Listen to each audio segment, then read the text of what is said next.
The Honourable Member for Abau.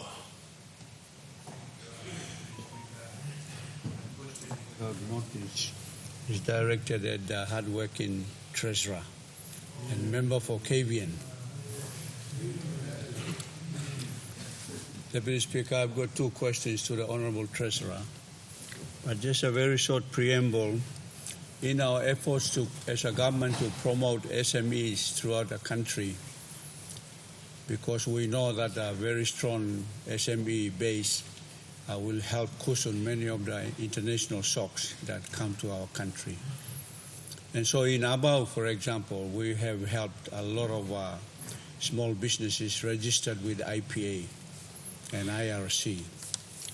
However, when it comes to winning contracts, and usually most of them are 100,000 small contracts, two things happen, and therefore the basis of my two questions. One is when the district treasury raises a check, there is a 10% GST discount immediately. Immediately, the discount is automatic. And when the SME gets his check and goes to a service provider, they also charge them another 10% GST. So in our efforts to help and promote SMEs, could the Honourable Treasurer advise the Honourable House, where is this coming from and what is the basis for this? Because my own opinion is, I think we are double jeopardizing our small business people. So can the Honourable Treasurer review this particular undertaking, if it's coming from Treasury or Internal Revenue Commission, or because it's a serious situation. And when the check is brought to the commercial bank, my recent experience was a check raised through the normal process, procurement process, took 6 weeks for a commercial bank to approve, finally approve. 6 weeks. By then, the price of goods that the contractor was going to procure had also gone up. And so what has happened, Mr. Deputy Speaker, is, and if the Treasurer is aware, that on the 13th of May, 2011, the Financial Intelligence Unit of the Central Bank issued an instruction to the central bank, to the commercial banks, to make sure that any government check that is presented to the commercial bank follow those strict requirements because of the anti-money laundering and counter-terrorist financing issues that our commercial banks and central bank has signed up to. We are all aware of that. But one issue that I have found out, and if the Treasurer can respond to this or find out, is that 13th of May 2011 instruction with regard to the commercial banks to properly monitor the checks coming from provincial governments or districts is issued under the provisions of the Crime Procedure of Crime Act 2005,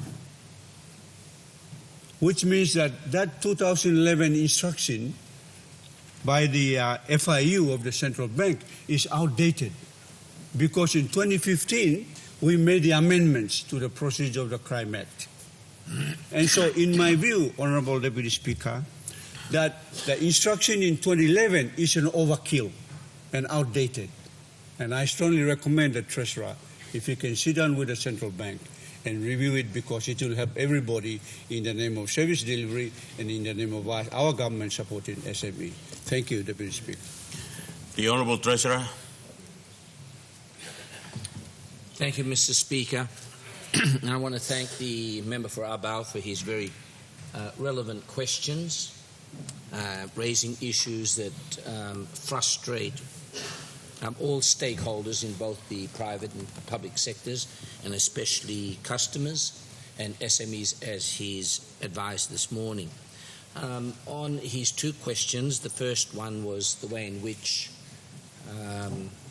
government as a whole are collecting GST, and his second question on relevant parts of the relevant laws that are being implemented by FASU, or the Financial Intelligence Unit. Can I firstly respond to his first question and advise the House that GST collections are a very important part of government revenues. Of our total tax revenues of 14.9 billion to be collected this year, GST represents 3.3 billion kina. So that's a very important part of our tax revenue measures, and it's one aspect of government that we want to make sure we can continue to do so efficiently but fairly. There were some amendments made last year by the IRC in their pursuit of trying to be more efficient with tax collections, which I know all of us in this House support. Section 65A of that particular legislation allows or directs that all payments made by the Department of Treasury, including at the subnational level, they could then deduct the 10% GST component. And they did this because we were aware that there was a gapping hole in the collections of GST from these particular payments, and this was one way of trying to collect it.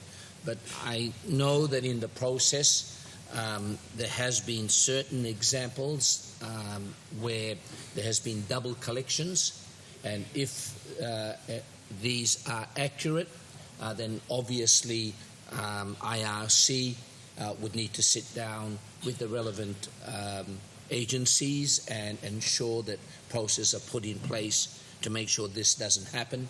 And if I can assure the member for Abau, as well as all of our SMEs throughout the country, this will be an outstanding task that Treasury will follow up with.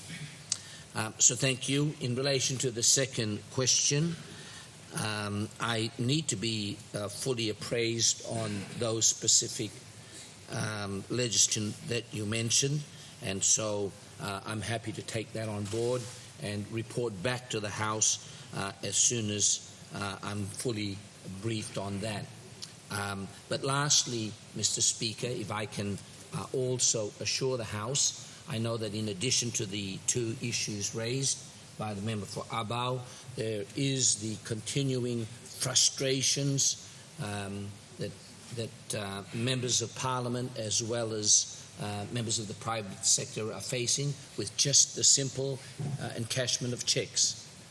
That, in the example you gave, was 6 weeks. That continues to be an ongoing issue that government is working on, and it's taking a long time to try and shorten the process to cash cheques, because it cuts across multiple agencies. We need to deal with the three agencies that implement the anti-money laundering laws that we have in Papua New Guinea, and they are Department of Finance, commercial banks, as well as the central government. It also requires a very detailed look at our anti-money laundering law, the AML and CTF Act of 2015, to study and identify whether the interpretation of our three implementing agencies of that act are appropriate, and to identify where we can cut some of the red tape that are creating these delays. The plan that we took on when I took over as Treasurer 4 years ago was to give very clear instructions to the three governors that we've had, that this was one of the main, if not the number one issue facing members of Parliament, where it's not only creating frustration but anger. And I've asked our three governors to complete a review to identify the impediments and provide solutions on how we can deal with this. Sadly, and to date, I have yet to receive a brief on that. So that's an outstanding task which I'll need to follow up with. As a result of the absence of those briefs, I did raise at this year's annual meeting of the Asian Development Bank in Korea, I did raise my hands to the U.S. Department of Treasury to advise Mr.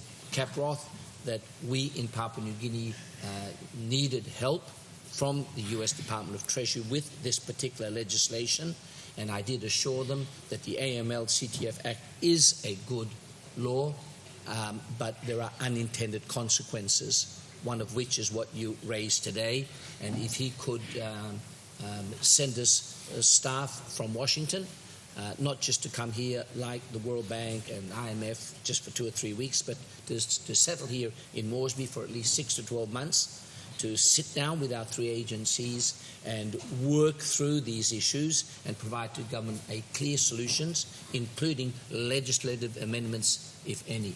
But thank you for raising the matter, and I will follow up and provide a report back to Parliament. Thank you, Mr. Speaker.